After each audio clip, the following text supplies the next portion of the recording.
Welcome back to Made of Wires, where we are decompiling Castlevania Symphony of the Night. You can go to soten.z.dev to learn more. Trying to figure out what we can work on today. I try to, in order to avoid stepping on other people's toes, I have been kind of off in my own little world, trying to work on overlays. But there's some conflicts at the moment with NZ1, which is the clock tower. So I don't know if I'm going to stay in there today or we'll choose something else. We could choose reverse clock tower, which may or may not have some similarities. There is still more Richter work to do. We could go back to Richter as well. Not quite sure where to go, but we'll see. There are some tooling changes that are out for PR that I think are going to be nice to have. And we'll talk about some of those. And then we'll get into decompiling something. All right, so tooling. One of the things that I have thoroughly enjoyed, and I talk about it a lot, there's a lot of incredible tooling that was here long before I got here, and that I'm hope that I'm helping foster and contribute to as well. And one of those is Soten Lint. A long time ago, I worked for a company that was kind of in an ecosystem of startups, and so all these groups together, they kind of helped each other, and you could kind of use other companies in that same space to pitch ideas to and things like that. So one of the companies that came and talked to me one day was building code transformation tools. And the idea was that often there are painful migrations that need to happen. You might be building on top of like framework 2.0 and then framework 3.0 comes out, and there are a lot of mechanical code changes that will need to be done to get your code base from 2 to 3, and so they were building tools to try to help automate that process. And this was before LLMs or AI would probably do all that for you without any particular things.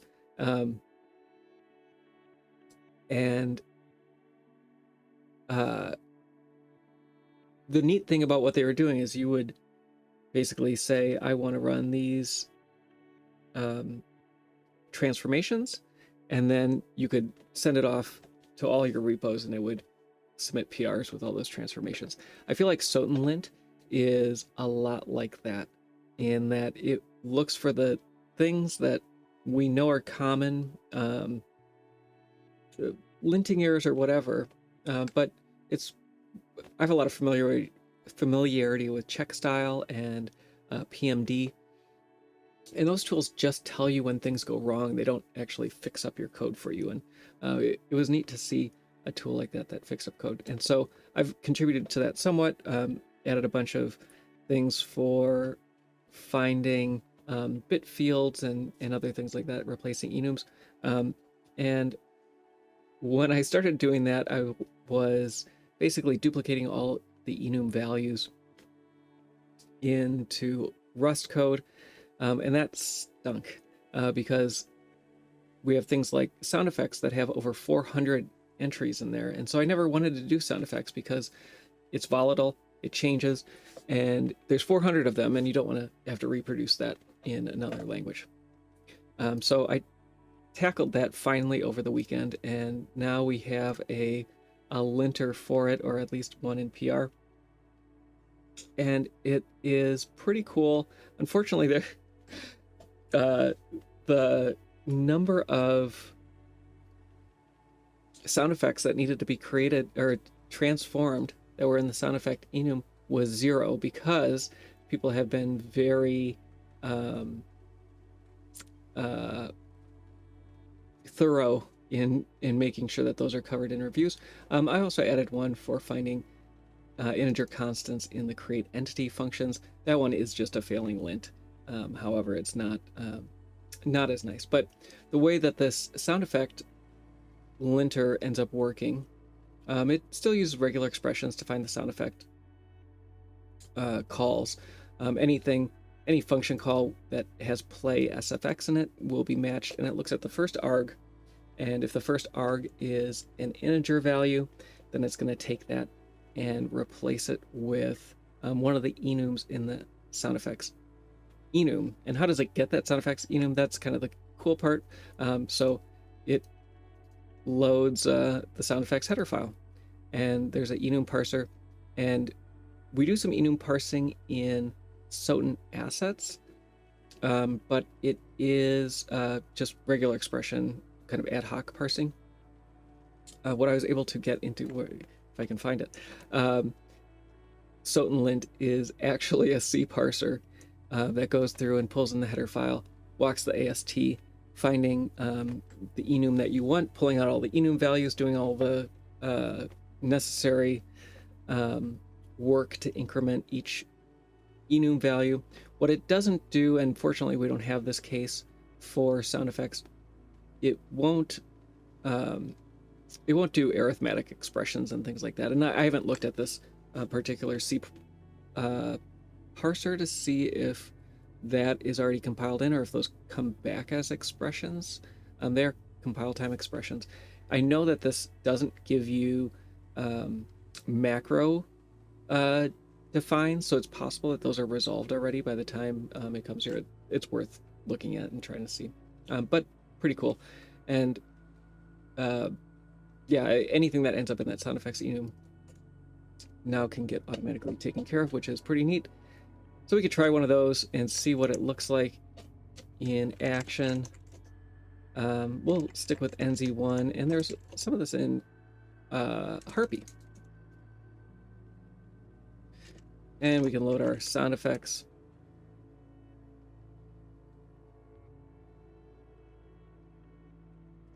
And I like the Harpy Death, Harpy Wing Flap.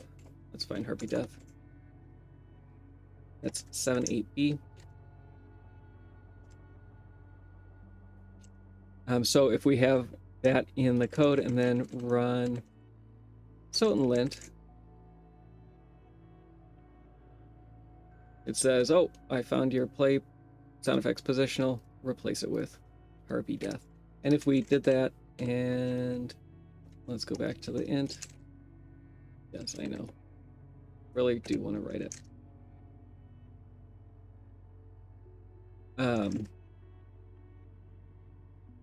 I just want to change this to something that's completely unique, wouldn't be in this enum otherwise, to show that this is actually coming from the enum, and it gave us that same value. So there's nothing that needs to be done to update Soten lint when those enums get updated, which is, I think, optimal.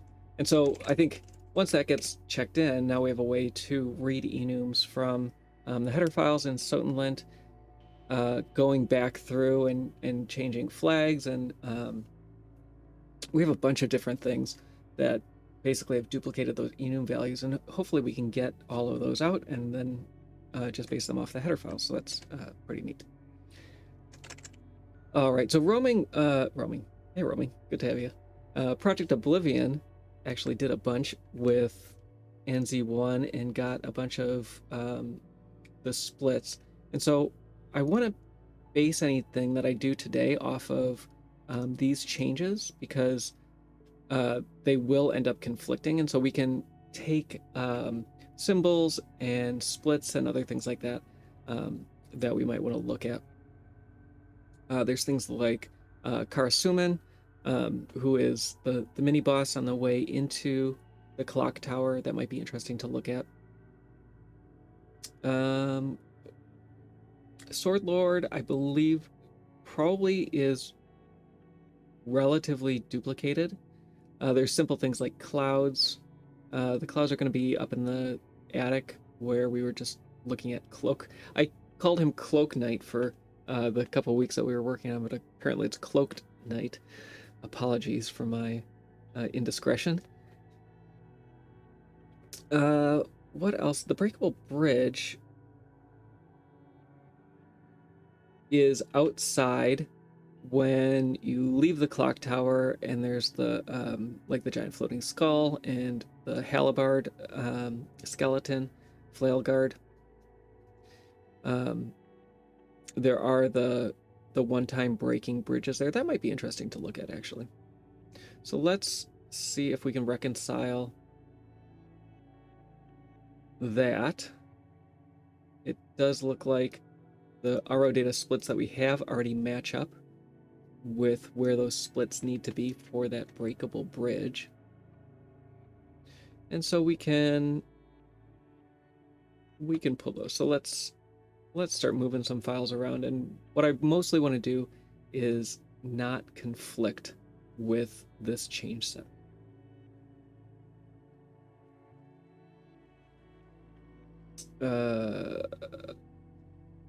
So let's do that. I'm going to pull up my NZ1 branch. Everything except for there was a variation of armor, or the Fleaman armor, that I haven't gotten checked in yet, and so I need to work on that as well. Some of the breakable and other stuff like that is interesting because we don't see it often, and it usually exists basically in one place or another. It may be similar to what is in the caverns with the ape skeleton breakable bridge. We'll see. So let's grab any symbols that are from there, and as well as those splits. I'm going to do this both in PSP and PlayStation at the same time.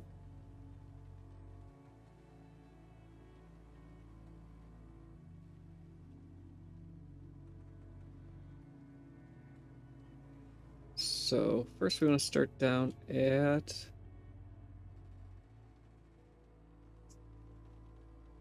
start with US. This is going to become E, breakable bridge for RO data.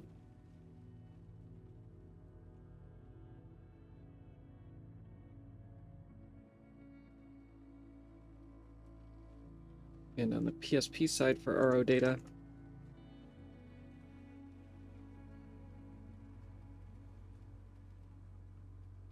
it's going to start at 49A50.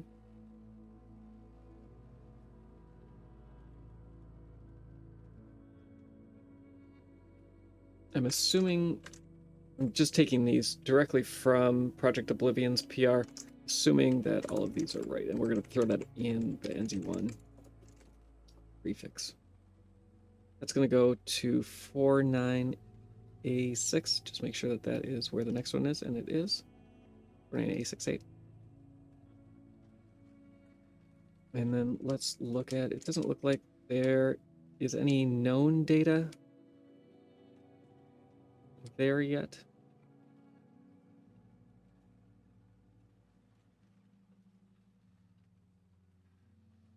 All right, so the C file starts at 1C7E8.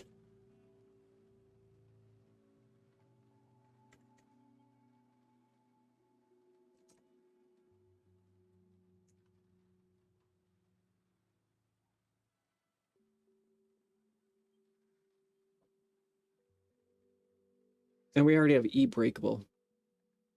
That is there. So while I'm thinking about where the split is for that C file, I am going to go into,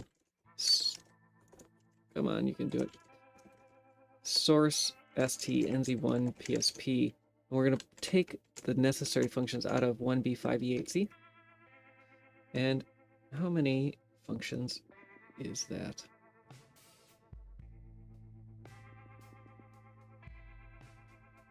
Looks like it's 4 of those functions, so most of them. We'll create our eBreakable bridge.c.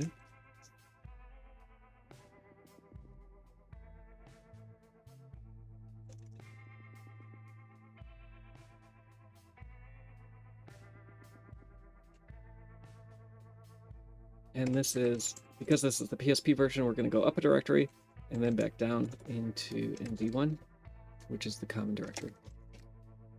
And then we have to do the same thing for US, which is just in the NZ1 directory. And let's look at that. Let's see how that one is laid out.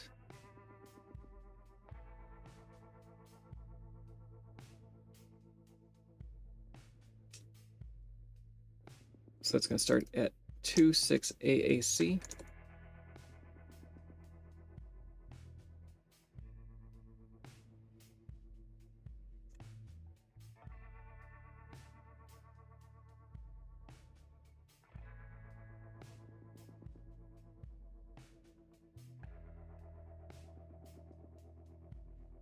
So it's kind of the same thing there. We're going to need to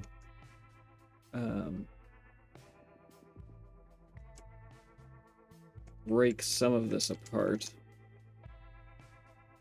27424 is the next split.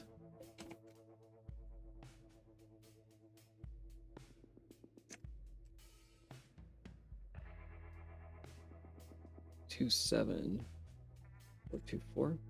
The splits that I ended up with seem to be quite a bit different from what Roaming found.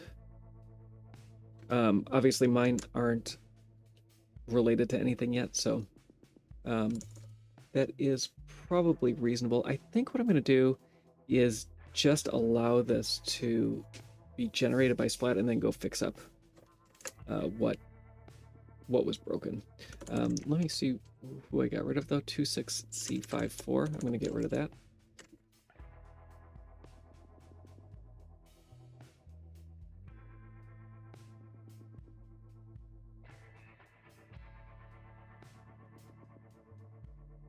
And we'll build.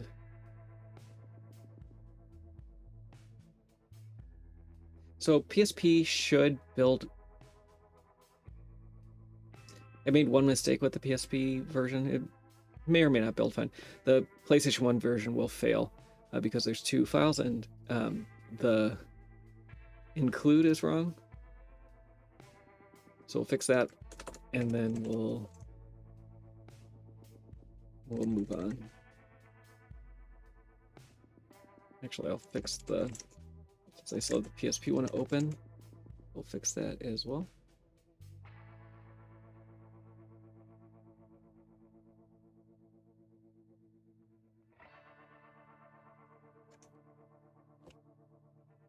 And then the next step is going to be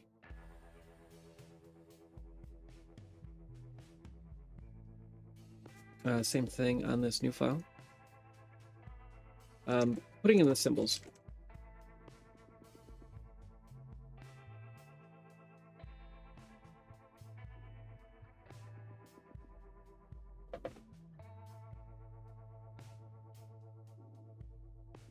Looks like we have one more. Oh yeah.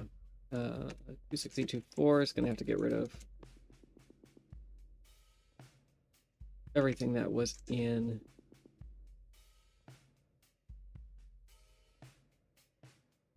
the earlier files. So it looks like that is ACC and B6C.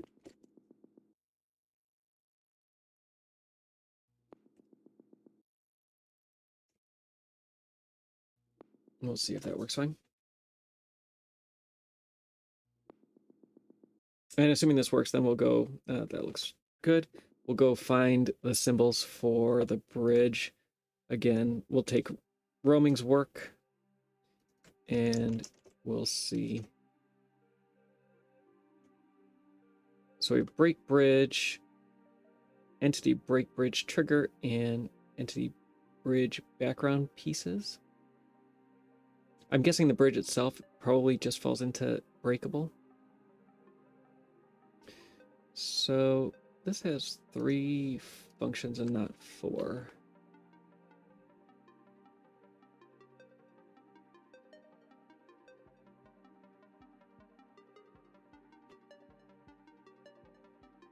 So I'm off by 1.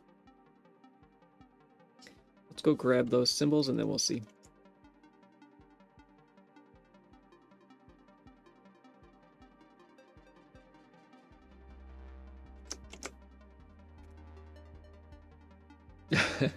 I did mean Oblivion. So this does have 4 symbols, but the other one doesn't. Okay, so let's figure out how these symbols are broken, and this may or may not require, I see, PSP dead strips the function. So PSP is probably failing, yeah. So I do need to move 1 function back on the PSP, which is fine. Yeah, the dead stripping is interesting.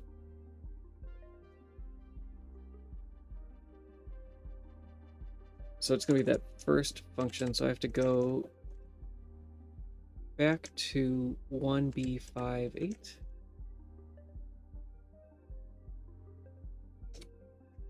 And put this one back. So if a function isn't referenced, it will be removed on the PSP, which is pretty neat. And the way that that graph starts is by a exported function that we currently have in its own file. And so we have to list what symbols are going to be exported, and it's always just a single load function. And that load function is referenced from the main program that gets loaded by the PSP, which is an ELF binary, unlike most of these, which are just overlays that get shoved into a specific area of RAM. The ELF binary does too. It's not dynamically loaded, I don't think, but it is in ELF format, which is a little bit different from all of these, which are just binaries that are smashed together that, unless you know what their format is, you really don't know a lot about it. All right, so let's see if that was what was needed. I'm gonna have to make sure that gets split again. Hey, Gravity Well, good to have you back. Long time. I hope printing is going well. All right, so we're building everything. Let's get to symbols. Keep PSP on the left.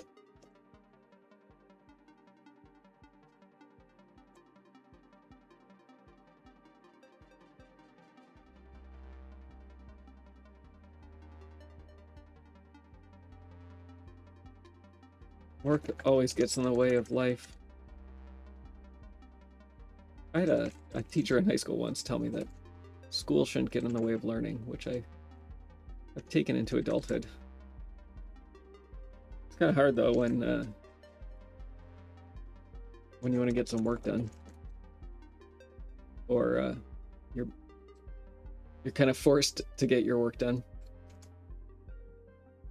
So we're going to need the C files for these, and every time we put the symbol in place, we're going to have to make sure we update the reference.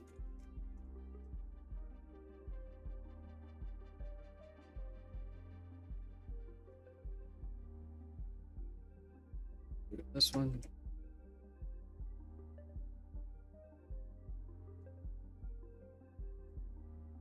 So we drop bridge piece, then I'll, oh. Sorry about that. And then we'll go back through and make sure that these align with what Project Oblivion had.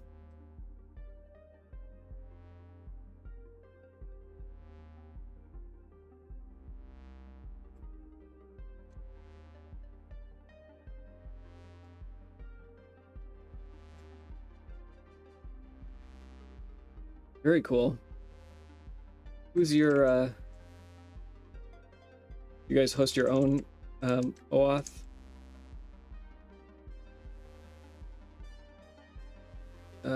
What, IDP?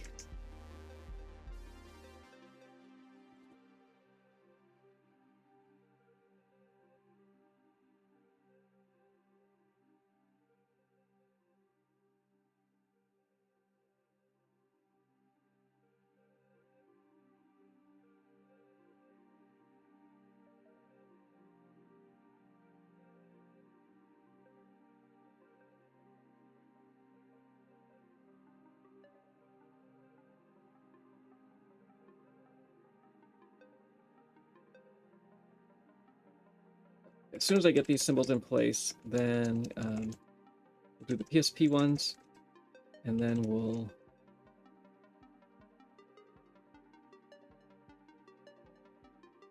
see what function we should start with. I'm going to do this backwards this time.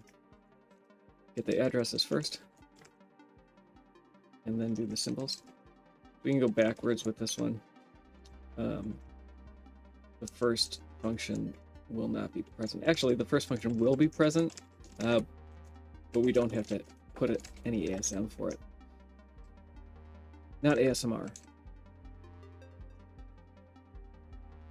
Keyboard might be ASMR.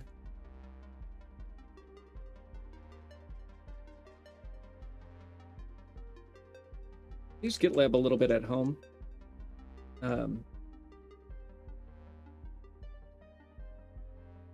Doing it at home is without an IDP. It's kind of a pain, and maybe I should just set one up.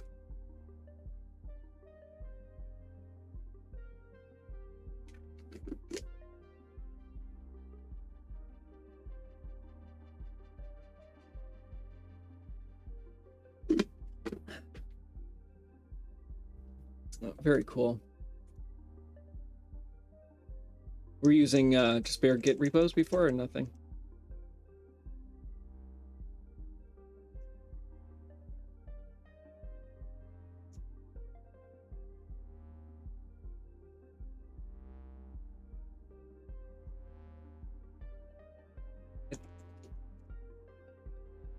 I think my issue that I had with GitLab locally, or just like running a server at home, was because I didn't have SSO and all that set up.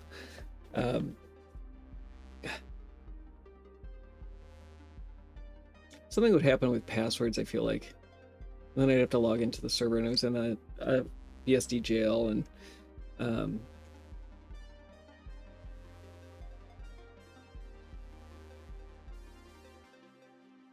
I don't know, I felt like I always would lock myself out of it.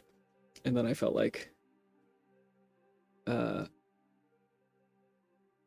shouldn't keep doing that. And so I gave up on it and just used raw git over SSH. I think I'm going to do drop bridge piece first, and the reason I want to do it first is because I think the idea of putting that code into the PSP version, there won't be a PSP version for us to look at, but putting it in should give us a kind of an interesting area where we have code in the PSP version and it just doesn't do anything.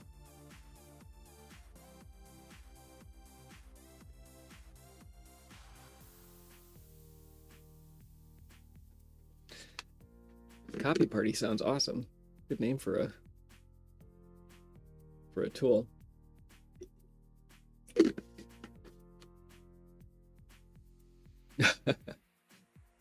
I don't know what Copy Party is, but I'm on board. All right, so let's grab drop bridge piece and see what that looks like. So we're gonna go to the assembly, non-matching, E breakable bridge, and there we go. Not too long. Have a bunch of symbols already.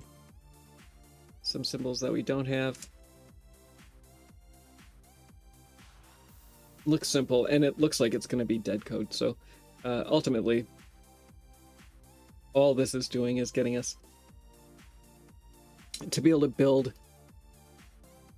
the PlayStation binary and get a matching binary, but doesn't affect the game at all.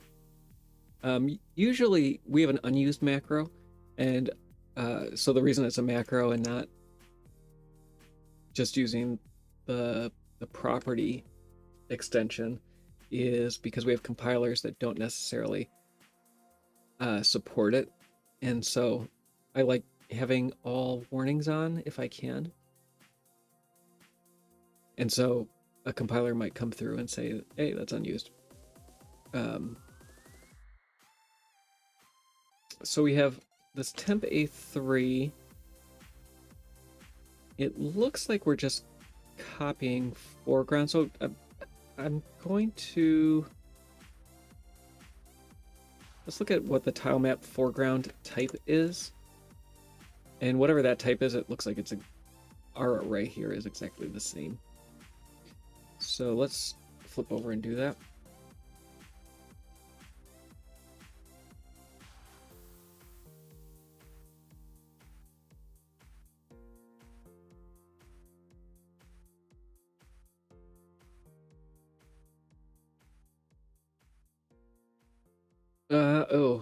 So foreground is just pointers to a unsigned 16 array. And that's fine, I guess. Let's see if we have other examples of that.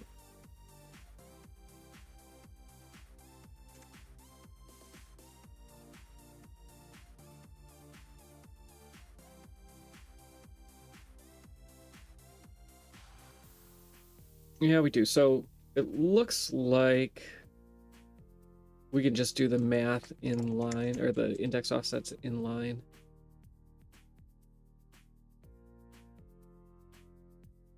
This one is weird in NO2. I don't know if I like that. It's actually probably okay. So I think I understand what's going on. So they're taking a pointer to a unsigned 16 pointer, and then assuming that the unsigned 16 pointer is actually an array of unsigned 16 pointers, and then digging into that to actually get the value. I guess that's fine. So what this tells me though is this this global is going to be an unsigned 16 array of 4 of those, and it might not be exactly 4. It could be that our stride is by 4. We'll see. So we'll throw that in. We'll get a new decomp, see if we can get any better types from that. Oh, much smaller. And go from there. So the only thing that's remaining here now is these missing offsets. So what I'm going to do is...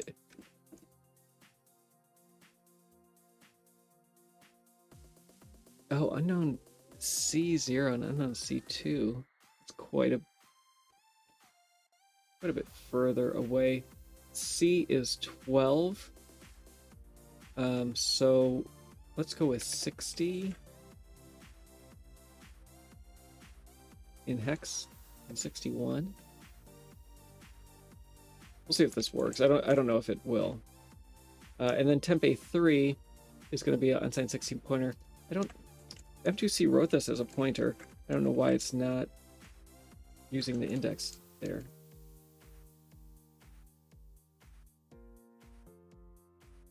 And we have 70%. Try to get a little closer. Our loop is funny. We'll fix that. So, some interesting math we get here to calculate the offset into this array.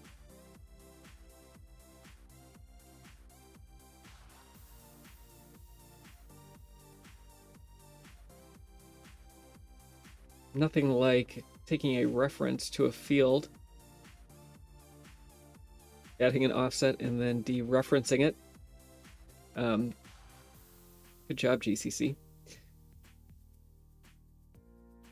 All right, so I think what we'll do is start with replacing some variable names, and then we'll try to clean stuff up. So I'm going to call this offset X. We're doing some odd shifts here. The shifts could be divisions. I'm not quite sure. I haven't done a function for a while that we don't have a PSP equivalent for, which will be interesting. This var A2 is going to be I. And do that one. I'll throw that as the first, and offset X will set up here. Our temp A3 here, I guess it's worth keeping as a pointer. arg0, we could call index. This like tile index. And so let's switch our loop and make it a for loop. The current entity params, I am going to pull that out into a variable, and that will be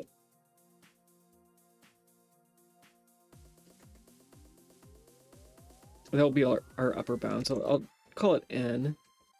And so out here, our n is going to be current params shifted by 8 minus 1. I was looking at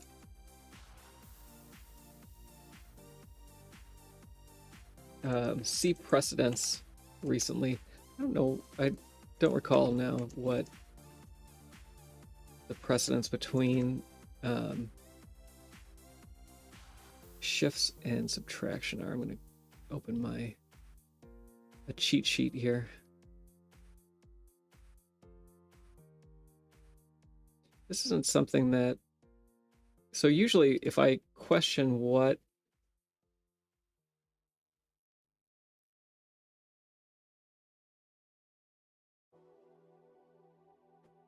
the precedence is, I just wrap it in parens. So yeah, plus minus has a higher precedence than shift, so it is right to wrap that in parens. Because otherwise you would be saying 8 minus 1, and 8 minus 1 is 7, so you'd be shifting by 7, which is not what you want. All right, so while I is less than n, I plus plus. The offset itself may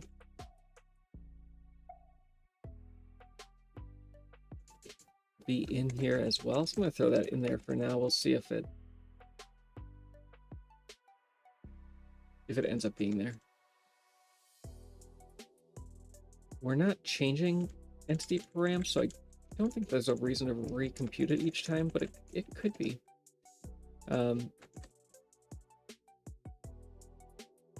That didn't make GCC very happy. Where were we before? Back out as much of that as I can. We're at 70% before. So I guess I will keep that as... Oh, because we're not less than we're actually setting it equal to. All right, so we'll try again. We'll just leave this expression exactly as it is, minus a bunch of the casts.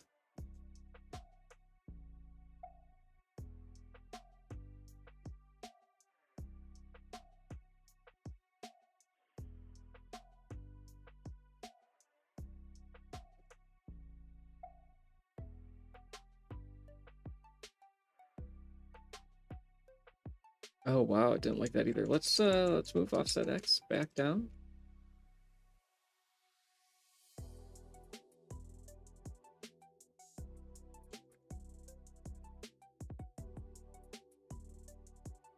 All right, so let's get rid of that again.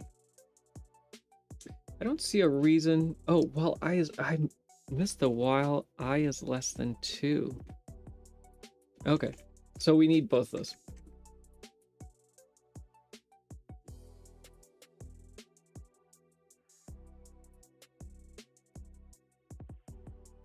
And I'm still going to try to get this up here.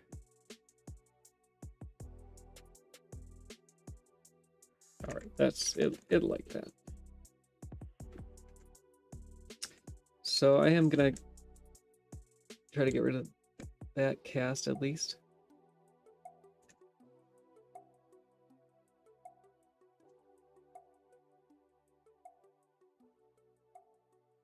So we have a couple things worth noting. On line 9.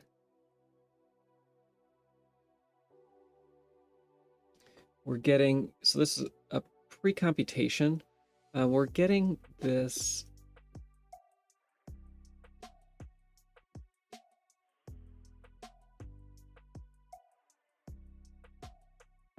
add 16 instead of add 4.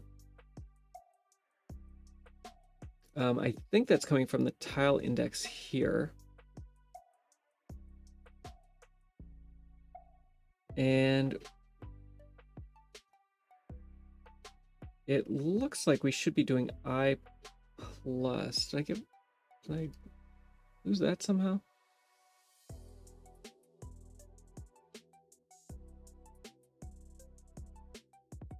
What are we incrementing by 4?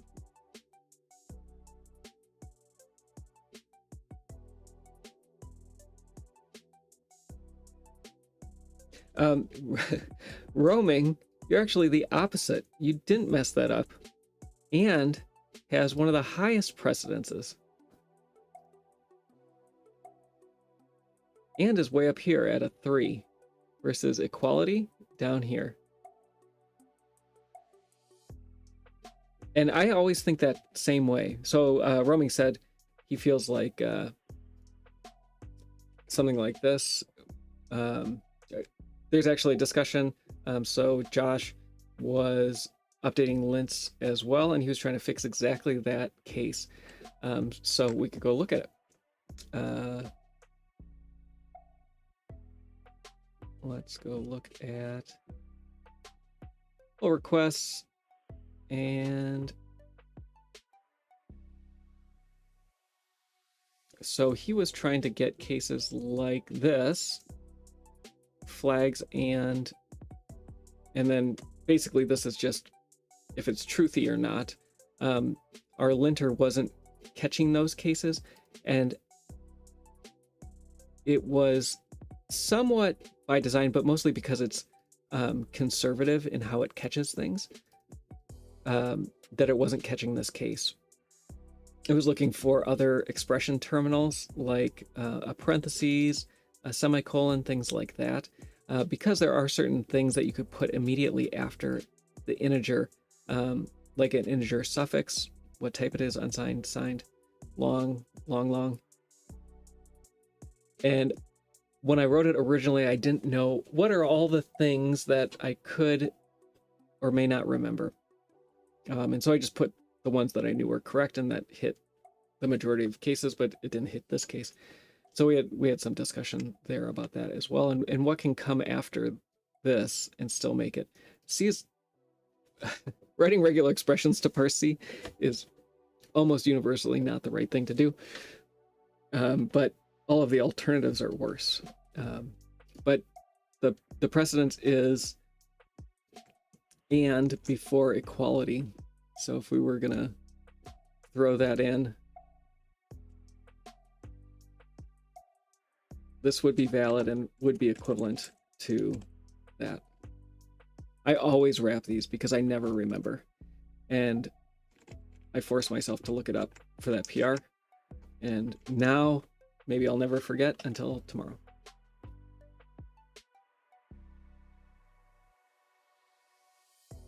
Okay, so some of the math we're doing here looks wrong.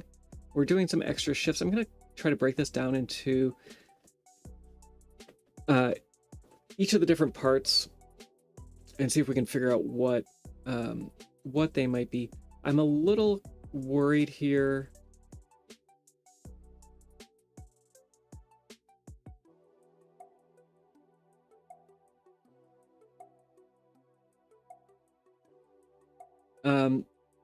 The offset X, like, are we really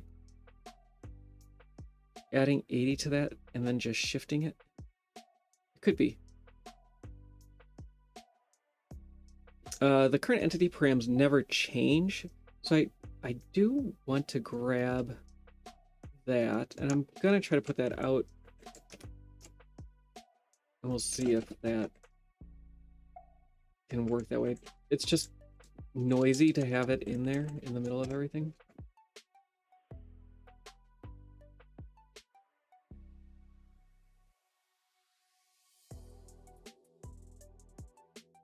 And we don't have to worry too much about extra variables because those will get taken out. The tile map I'm wondering if there is a base here.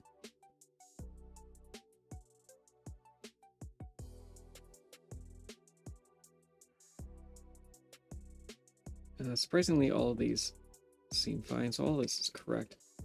So the first thing I'm going to do is figure out what this offset is, or the next thing I should say. What is this offset scroll xi high? And what happens 16 later? And maybe we'll figure something out from that.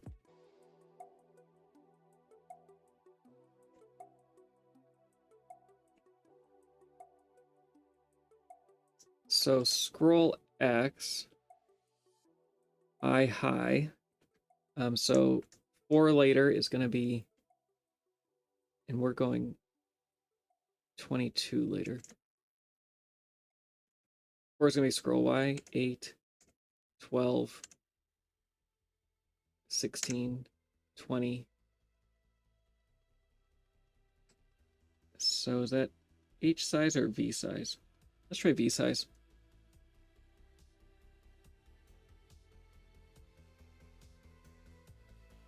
And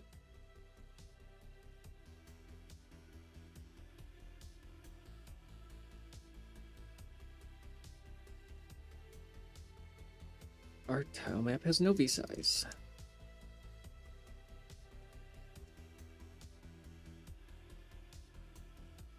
Because it's V capital size.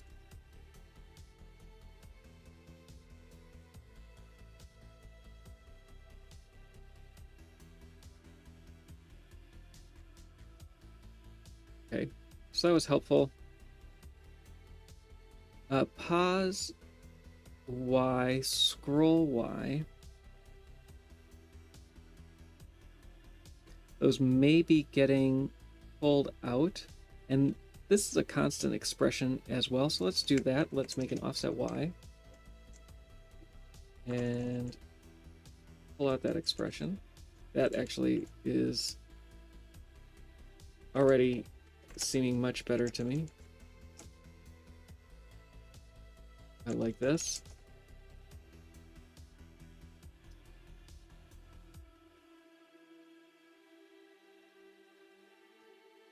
And then we have now we have something that looks the same. Offset Y shifted by 4.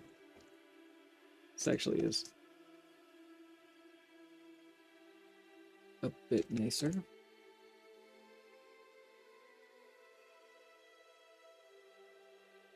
Okay, so now some of our shifting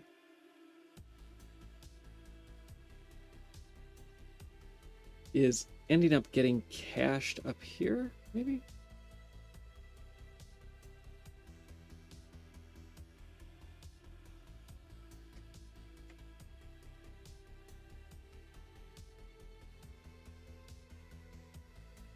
Not sure why these would be separated. Oh, the other thing that may be happening here is that this temp A3 is actually never, not actually there. I'm gonna move this down as well. Ooh, that is really bad. Okay, never mind. Sometimes GCC will do the right thing there.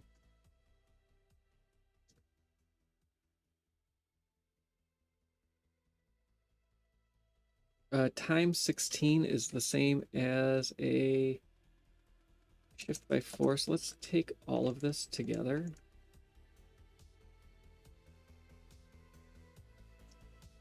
And shift it by 4 back.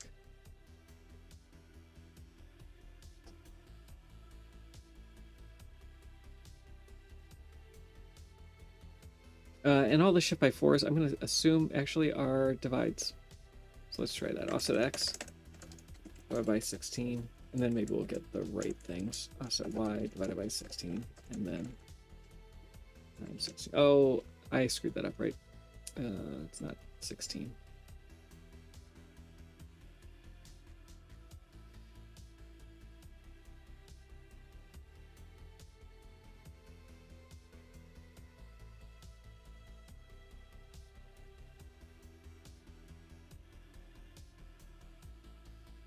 Yeah, that was right. 16.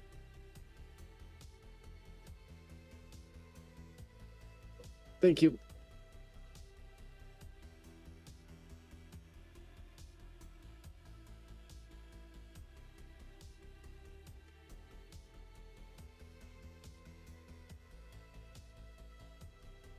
All right, I'm going to back a bunch of that out. Not getting closer. So the offset X, it's possible that offset X is not a variable, and that these are both being done in line here. I'm going to reformat this.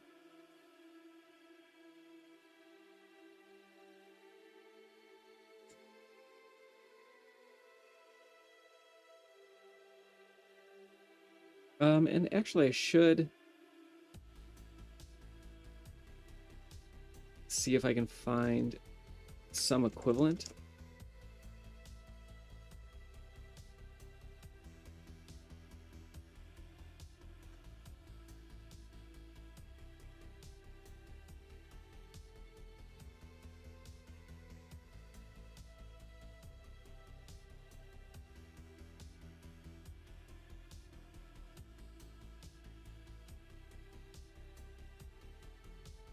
Uh, 17.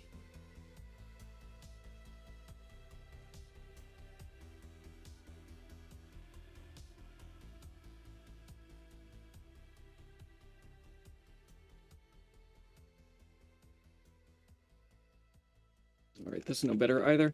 Let me back out until I have something in the 73s again.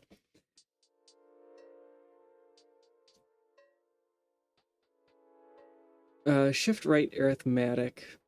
What else can I do to break this up? We may be taking a tile map pointer.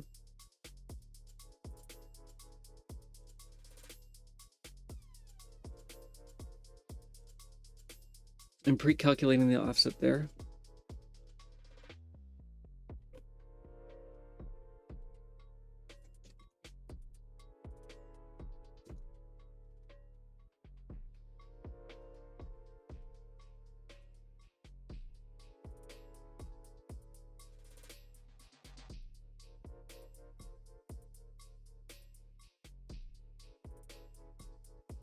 If this doesn't get things any closer, then I think I'm going to, it looks like that's further away.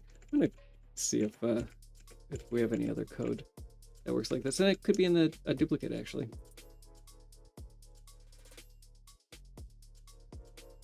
So let's look for current entity pos xi high.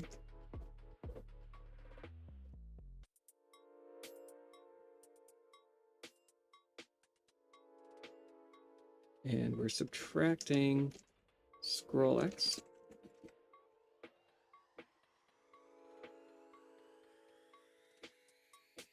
Not quite.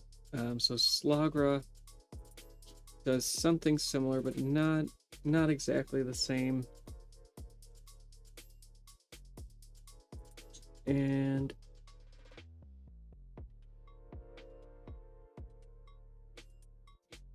I do think these are going to be divides and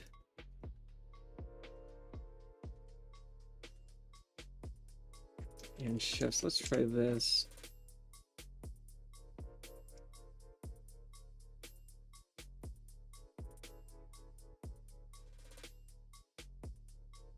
Oh, shift by 4 is divided by 16.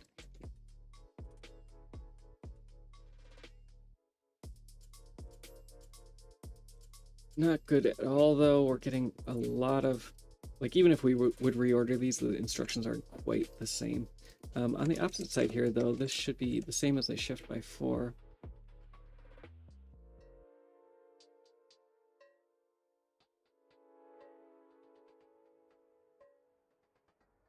And that.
All right, so the reason I wanted to break it up like this is then we can get line numbers a little more closely for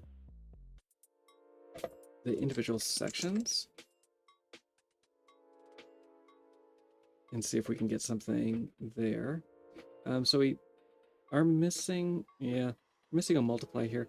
And this, sometimes when we have expressions like this that are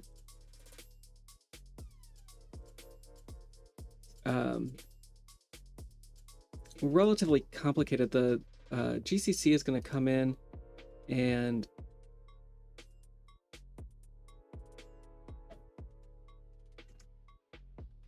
optimize this in a way that a human would never write it. And so it can be hard, at least for me, to follow. I'm going to introduce this foreground again. We're going to make tile map a foreground pointer. So I'm basing that off of this line here. Something is reading tile map offset E, which I think is going to be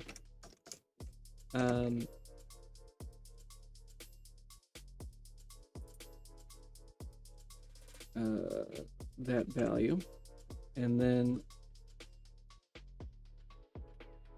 we should be able to use that down here. I don't know if that's going to oh, it's going to make GCC very angry because it wants to go back to tile map each time. I'm trying to figure out though where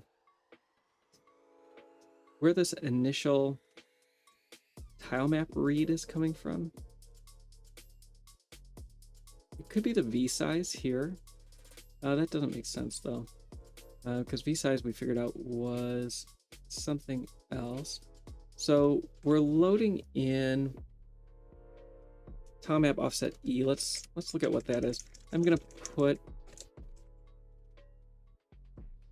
the offsets here.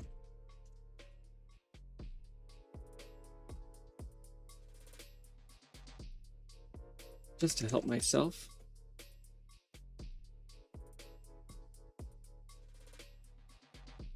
So scroll X is going to have I high, I low. And so scroll Y is going to be at E. So that's the scroll Y position here. So I'm going to do that again though. I'm going to get our Y calculated first. It makes sense to me that it would be done this way. I don't know why these are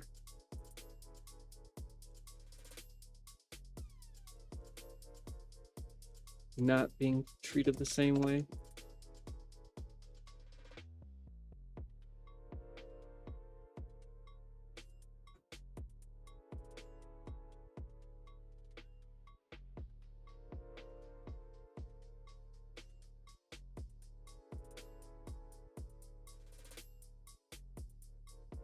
And that's actually not too bad. The tile map though is, yeah, is not getting red again. Here we're loading tile map into V0. And tile map, oops, sorry.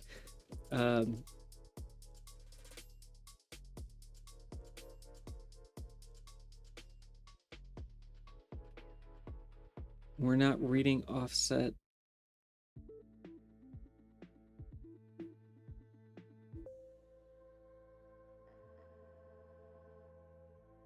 What do we want? We want offset E.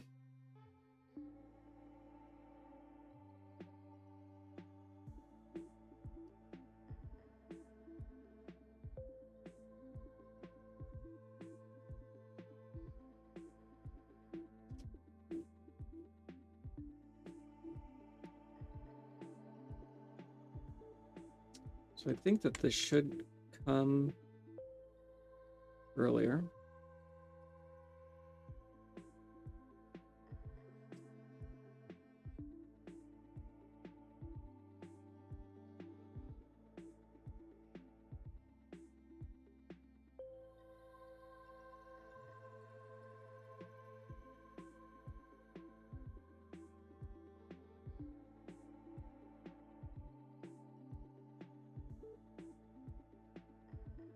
we have this on offset 1C in the function.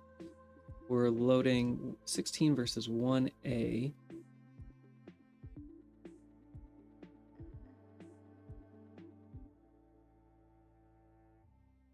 And that's from the tile map. Oh, that may be this V size here.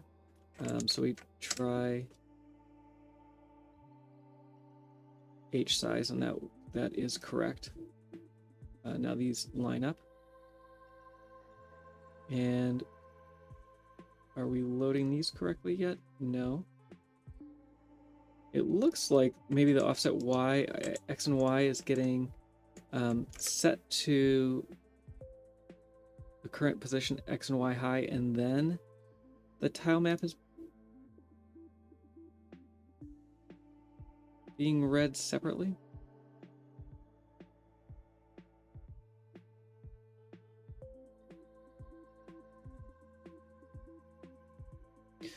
What I'm not seeing is why. So we're reading in this offset at X line. It's very clear that we're reading the tile map first. Let's do this. Let's put these in parens just to force that to be done. It doesn't make a difference. I'm going to try to reorder these as well.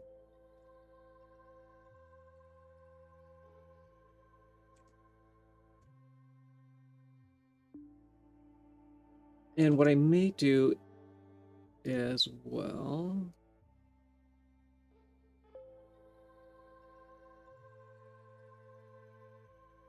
okay, so that ordering didn't work. I'm going to try setting offset X to this and then just incrementally building that value. And normally I wouldn't program like this, but that doesn't mean that the people who were building this didn't program like this. So we got to try just a couple different things and see if that might have been what it is.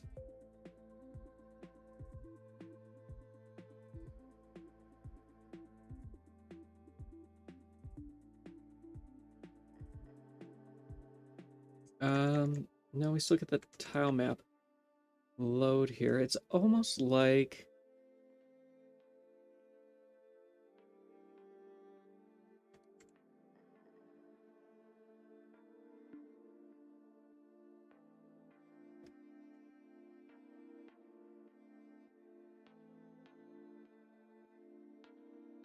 somehow we need to force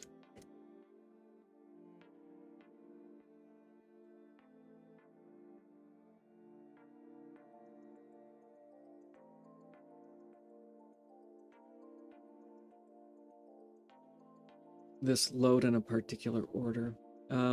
This one line 12.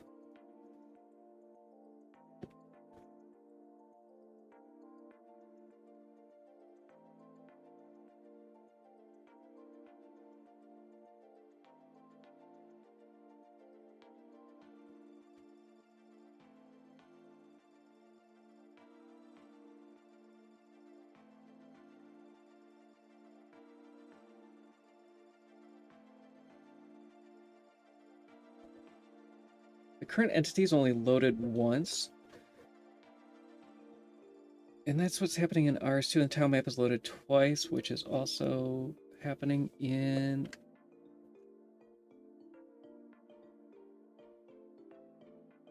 Rs.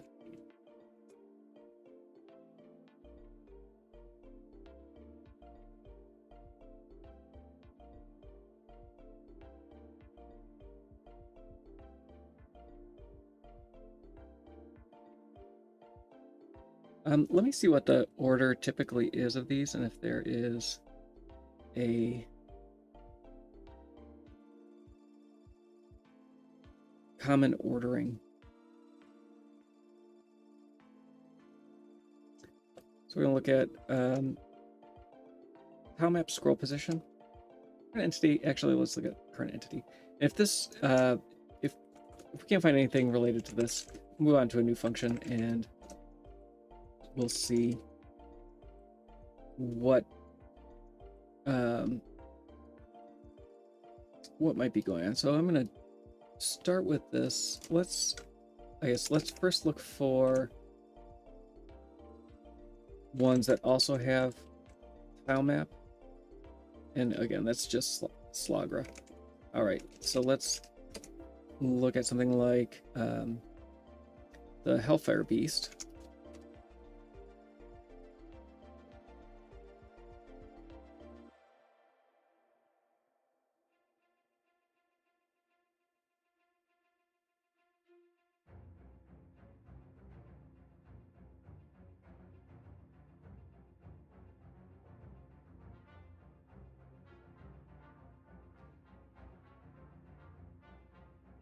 And so one option could be that we're setting up a base up here, but then doing the tile map calculations down below. The tile map references are up here, though. It could be that the subtractions are happening down below. Where's this minus 20? That's out of order. I'm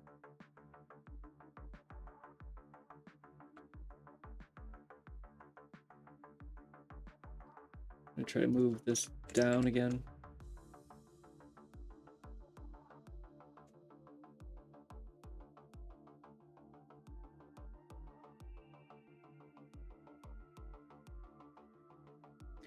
So the minus equals 20 appears to be happening.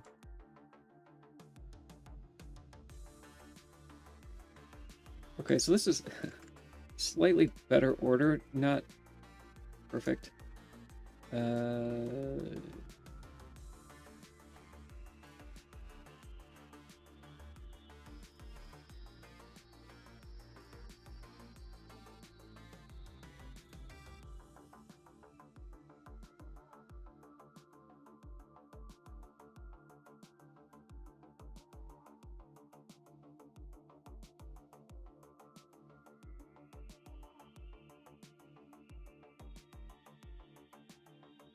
Oh, it's possible that this is getting built up like I was doing before. So what, if I add these together and then, or if I shift by 4, add against the shift by 4, GCC I think is seeing that as I can add them both first and then shift by 4 and get the same result. And would that be true with carries? I don't think that would be true with carries, but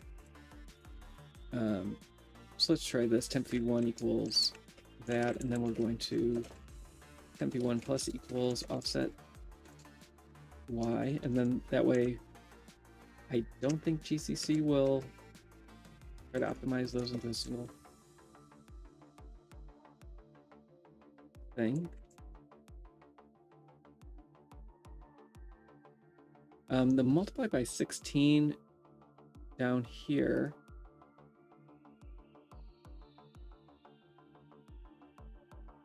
is possibly not actually there, but just part of the calculation for the index. I'm going to get rid of that.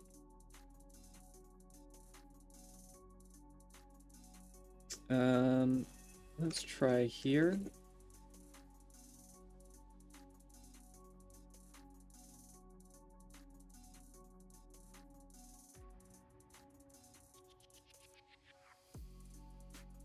Nope, not down there.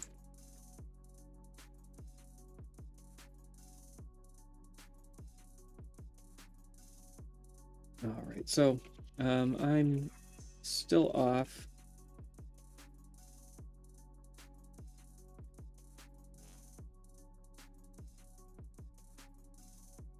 Thinking about this a little more, let's move this. So often when you have a one-dimensional array, but you're using it as a two-dimensional array, you'll multiply by the horizontal size and then add, you'll multiply the y by the horizontal side and then add whatever horizontal column. So y is the vertical. Every row is horizontal size pixels wide, and in this case they're saying 16. I still don't understand the math here though and why that isn't more straightforward. Or whether or not it is even being done in variables. I think I'm going to leave this like this for now. And we'll look at, yeah, we're getting a shift right logical when I want a shift right arithmetic. And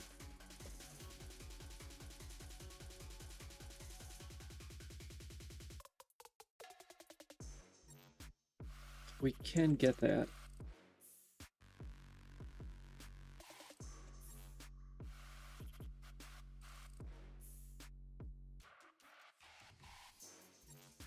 But it doesn't quite work out. Let's do one more thing. We're going to take the whole thing, multiply this part by 16, add it all together, and then divide the whole thing by 16.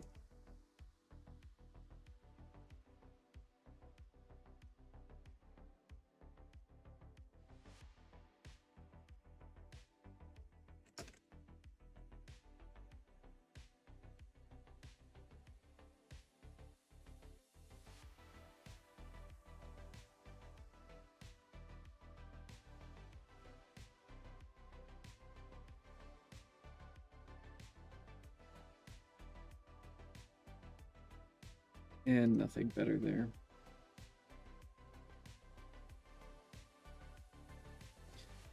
The other thing that is somewhat strange.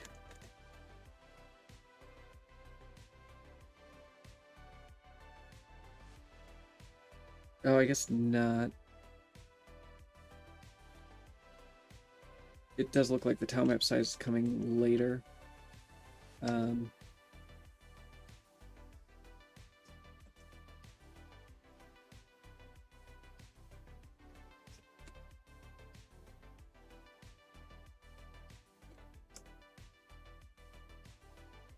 Yeah, I'm not getting it. And like I said, we don't have a SP version to go on, so we can't use that right now. I do think I'll get this back into a close enough state. We'll save that. And then we'll look at some of the other functions in there and see if we can get a better idea. The way that these are being assigned, that all looks fine.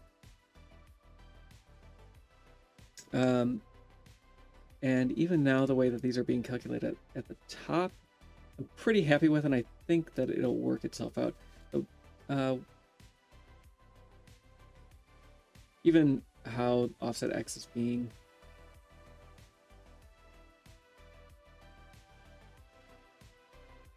calculated, I think that's fine.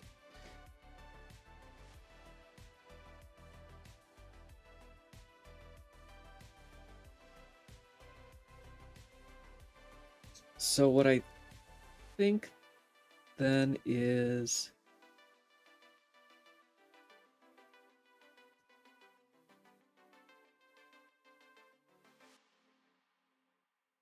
yeah, there's a bunch of out of order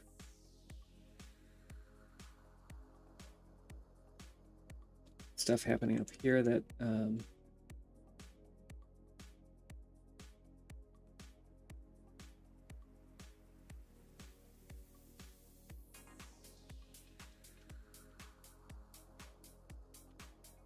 that I'm not getting.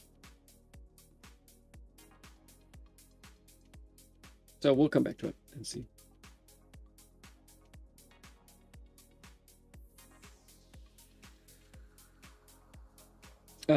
What could be helpful though as well is looking at this variable, this global, and see what that data looks like.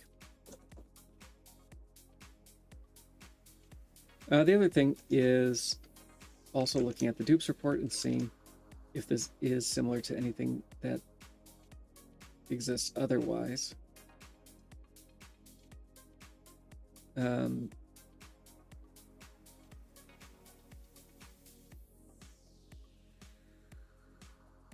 There may be something here that's that I'm not seeing that could help.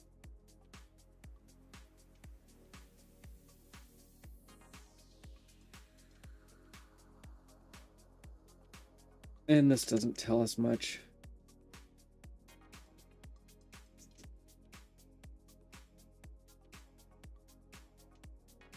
One thing that is missing, which is a little strange, is we're not iterating through this array, as far as I can tell.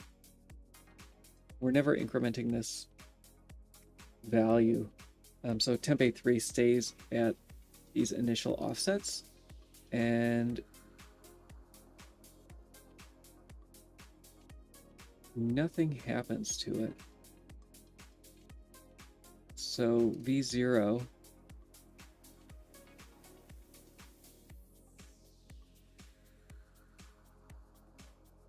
when we go back up to offset 60,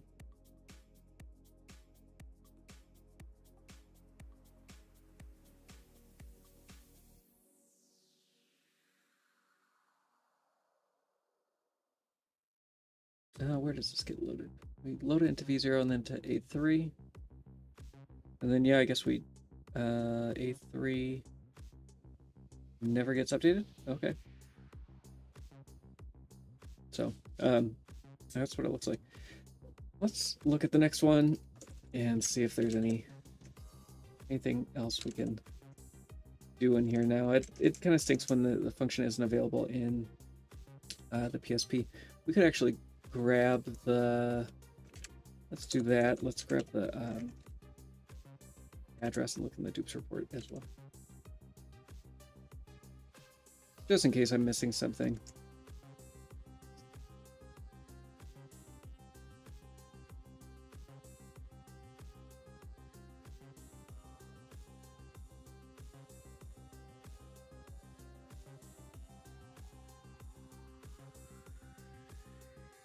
Yeah, it's not in there right now. And we do have other things, make explosions and things like that, that would be worth looking at. But nothing else right now. So let's go grab the next one in here.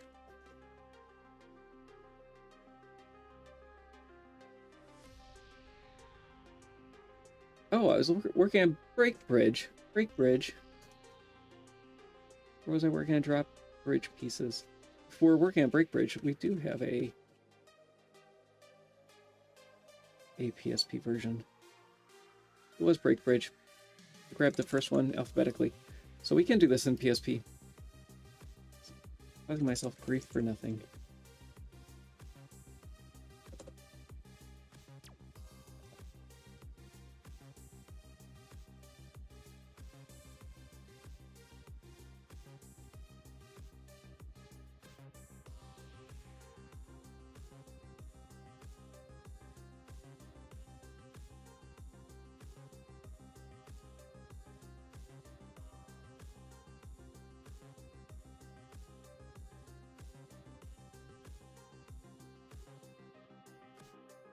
Well, that's exciting.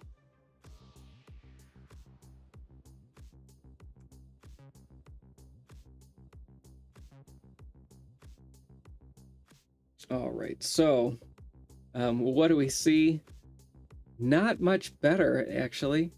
The PSP version of this is looking very similar, shockingly similar.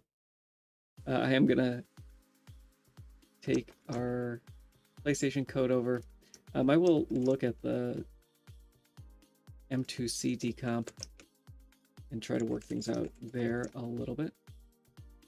We'll give M2C the benefit of having this, and it's possible that this actually is not an array of arrays.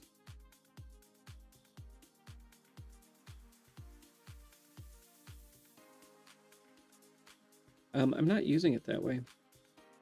Oh no, it is. It is. All right, so where are we? How good? How bad? It doesn't like my F key. That's not being used. 68. So what this is going to tell us is whether or not we're even close. The first thing I see down here is we're probably, or maybe recomputing this each time. So it's not that we have a variable out here, but we're going to the index every time we look it up.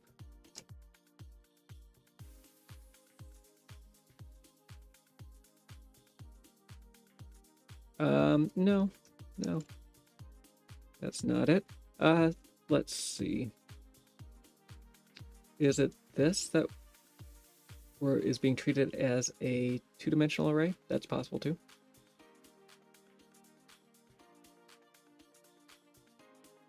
Yeah, and so that's what I missed. The tile map down here is a two-dimensional array.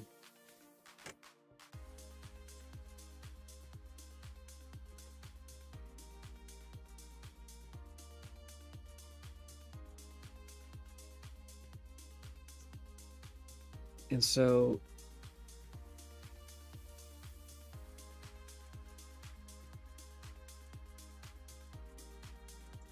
we need to do all the appropriate casts to get it treated that way.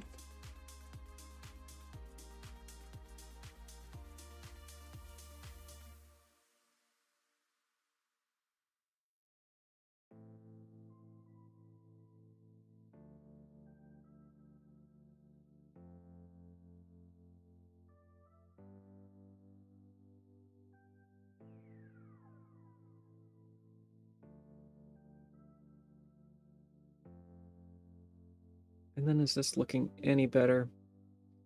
So our array here is a signed 16 array.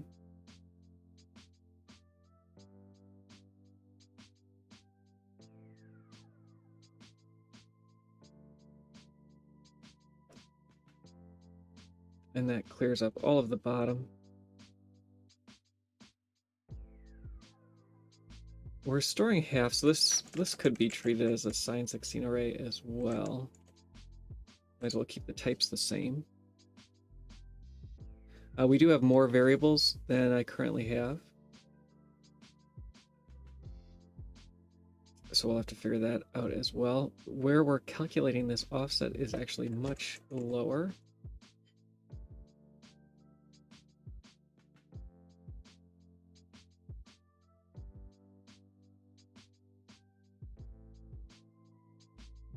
The current entity params isn't a variable like I thought.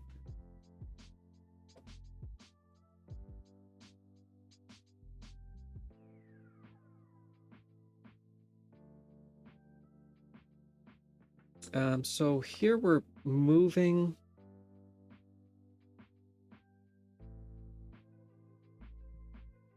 It looks like we have a second set of variables. S4 and S3. And I think we're going to be operating in those variables instead. So this would have been hard to catch on the PlayStation.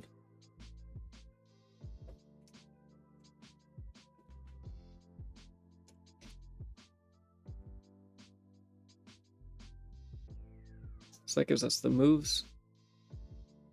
I'm going to note the registers here.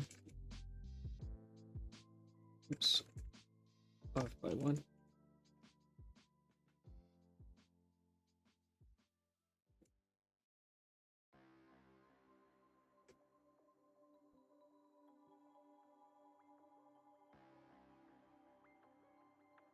Okay.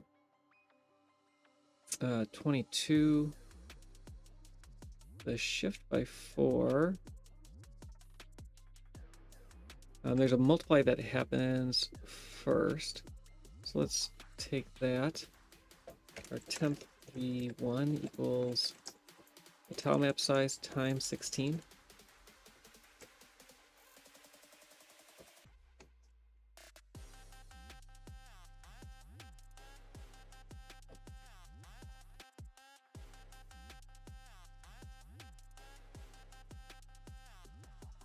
But it looks like it is a to multiply with overflow. So we're multiplying A1.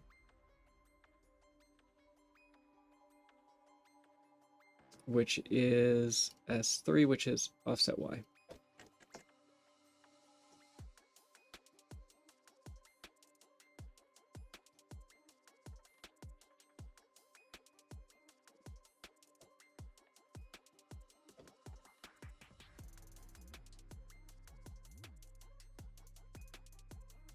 And then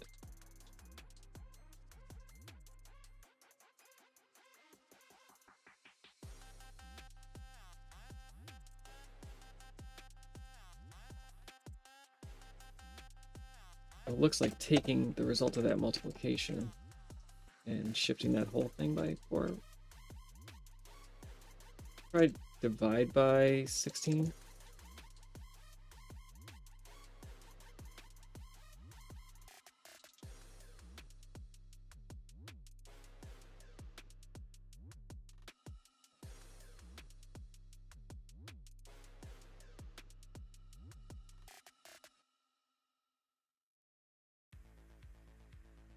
That's missing the shift right up here. Let's try that. Divided by 16. We'll get it. We'll get it.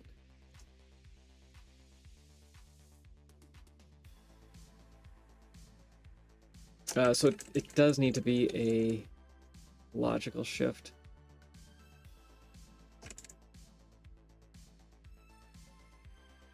And then the shift left down here, so that looks like it's not happening yet.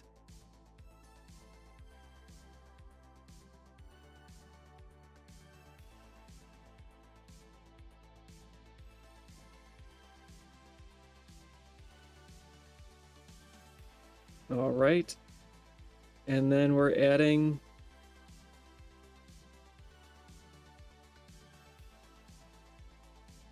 so I feel like this was pretty close to what was there. I don't remember what the difference was. But we're one register off. The temp S2, where are we saving? Should be S4. S4 is our index X.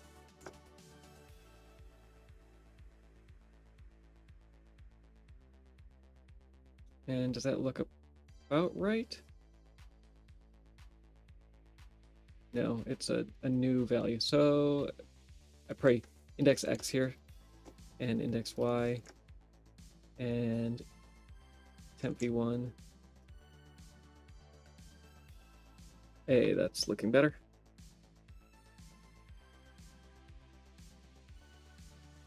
All right, so we have some ordering issues, I think. Could it be offset X is unsigned? Maybe. The last thing, though, that we have to deal with, it looks like, is this up here. And yeah, I kind of thought this.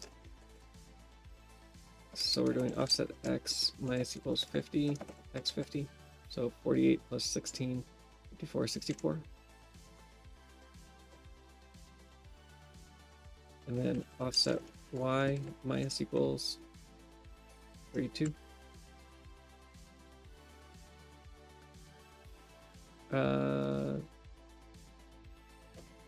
80.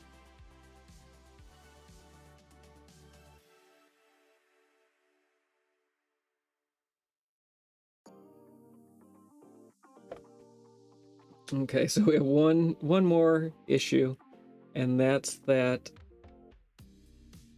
it looks like, is this a, we're shifting by 2 and then shifting again.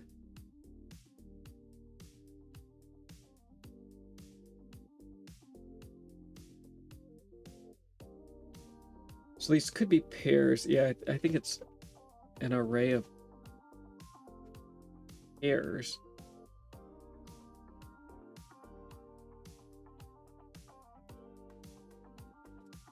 And so what is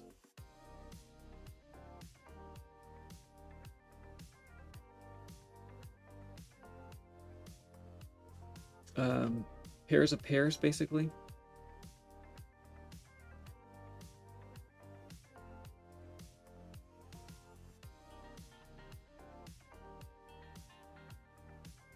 So let's change this to a... So that's backwards. So we want singles. It's an array of signed 16s.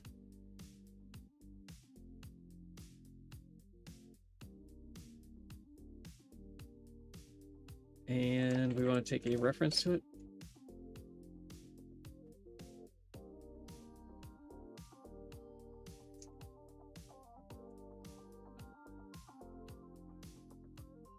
Okay, they are quads. So we still have some ordering issues. This may be enough for the PlayStation. Let's check it out on the PlayStation. We do need to grab that that new signature.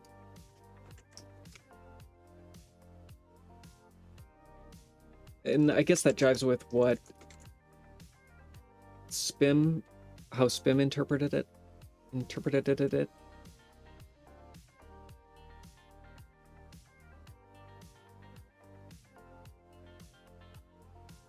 So a little closer, not perfect.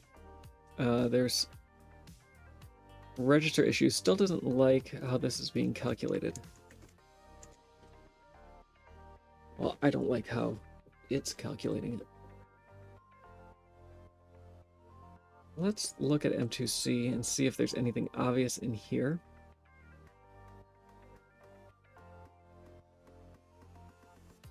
It's somewhat curious that M2C is doing the same thing and throwing this offset Y calculation down here, but I'm pretty sure that the way that it's set up is correct. It does put the multiplication instead. We could try doing that and see if there's any reasonable difference, but I'm pretty happy with how this worked out. It is possible that there's some registers that are not being used correctly, but all of those look fine. Looks like it's mostly an ordering issue. I typed an O somewhere.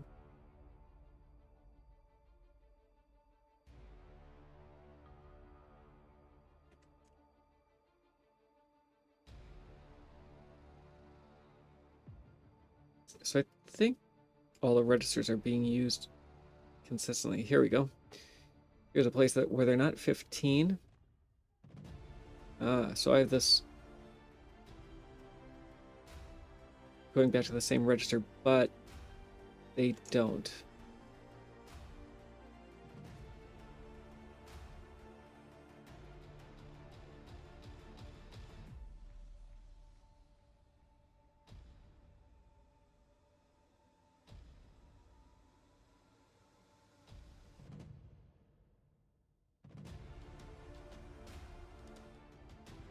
And here they do. So line 14, offset Y. They don't do it there either.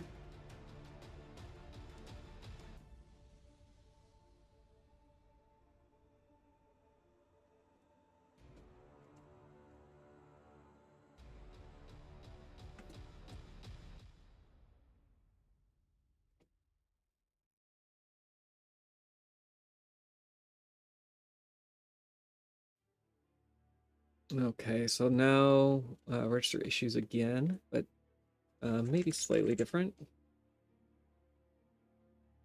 And let's see if GCC likes that any better. Quite a bit better. So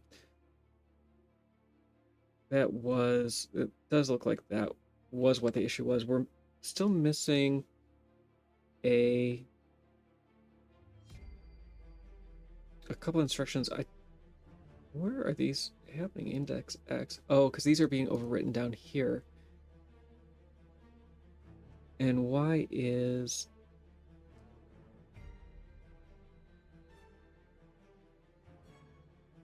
M2C is probably not okay with it, or Metroworks is probably not okay with that, but I have my registers wrong.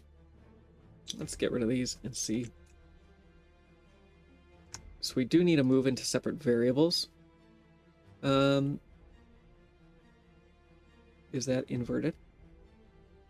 Let's make sure we're using all the same things the same way. Offset X is S3.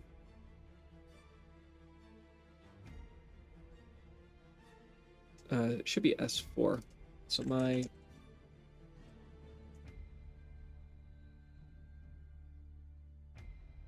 naming is wrong. Offset Y goes into S3. S3 goes into S5. And this goes into S6.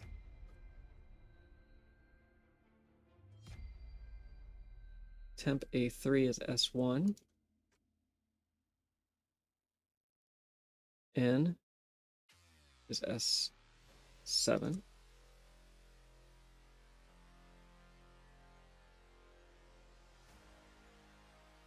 All right, so now our assignment is from S5 index X to offset X. Is that, did I get it backwards? Is that?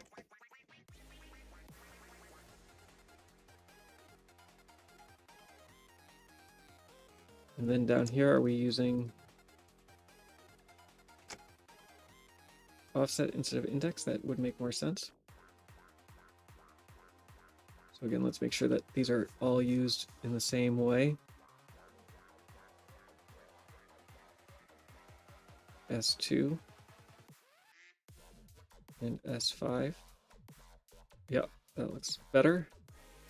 S5 down here, offset X. So I think this ends up being index X.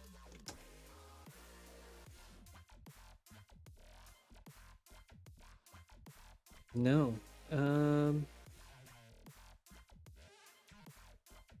I'm highlighting the wrong.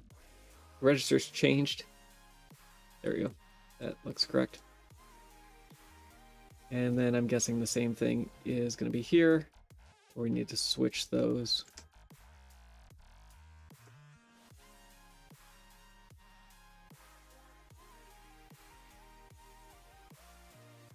And make sure that these are correct again.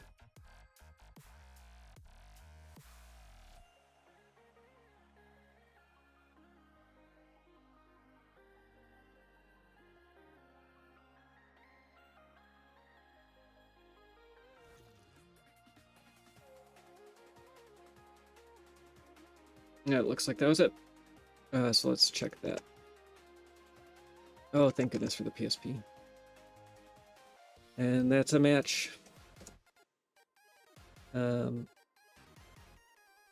call this FG index.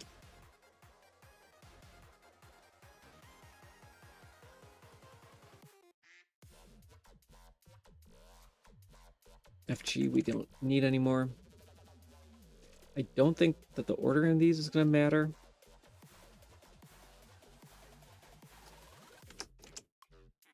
But we'll see. All right, so we're going to go to the terminal and get break bridge.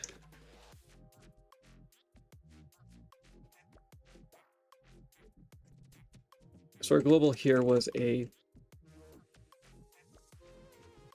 signed 16. Oops.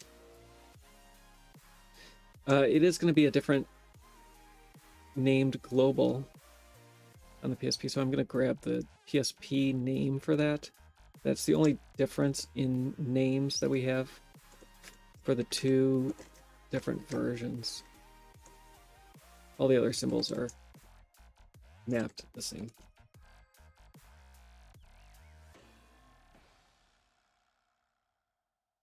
No hash before extern.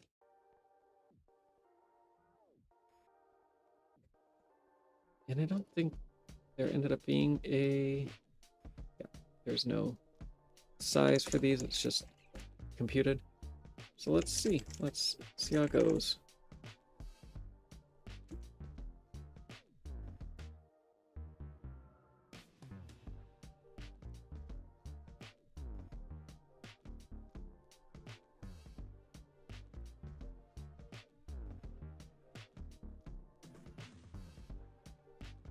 Oh, grabbed the wrong name, the PlayStation name.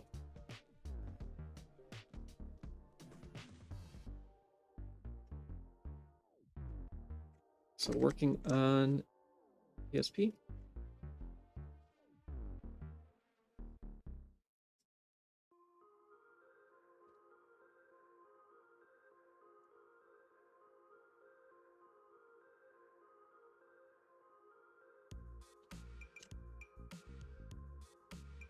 And working, not working on the PlayStation. Let's see what let's get the right header. Working on the PlayStation as well.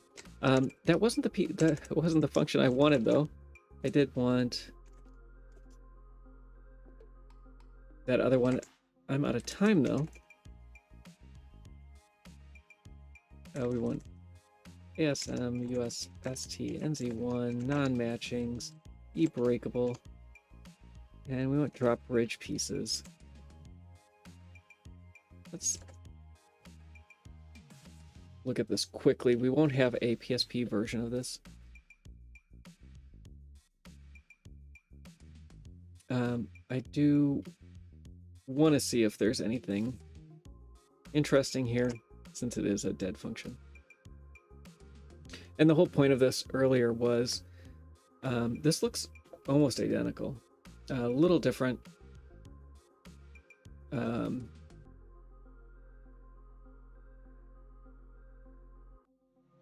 Pretty similar though with the shifts in how the index is being calculated. So I think kind of basing it on the same thing. Do we have any globals here? We don't have any globals. So let's start pulling over pieces. We'll do the offset and index calculations the same way.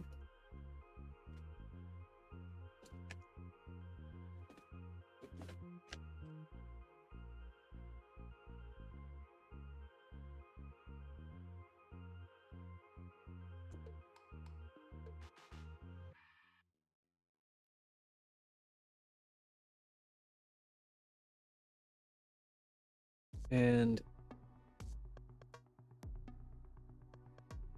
our A2 is going to become the index Y. And var A0 is going to be index X.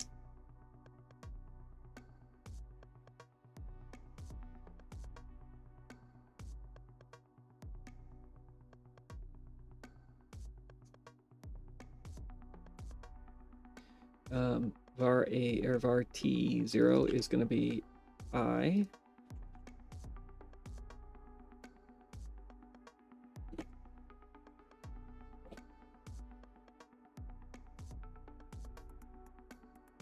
What we don't have yet is var A1.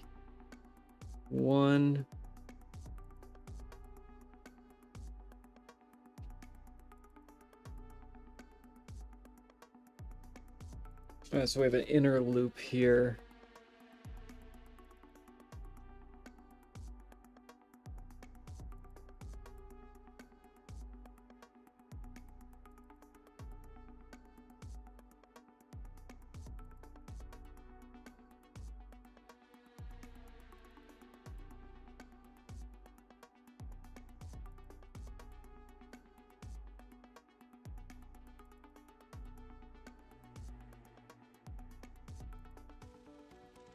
And so we'll have to come back, I guess, and see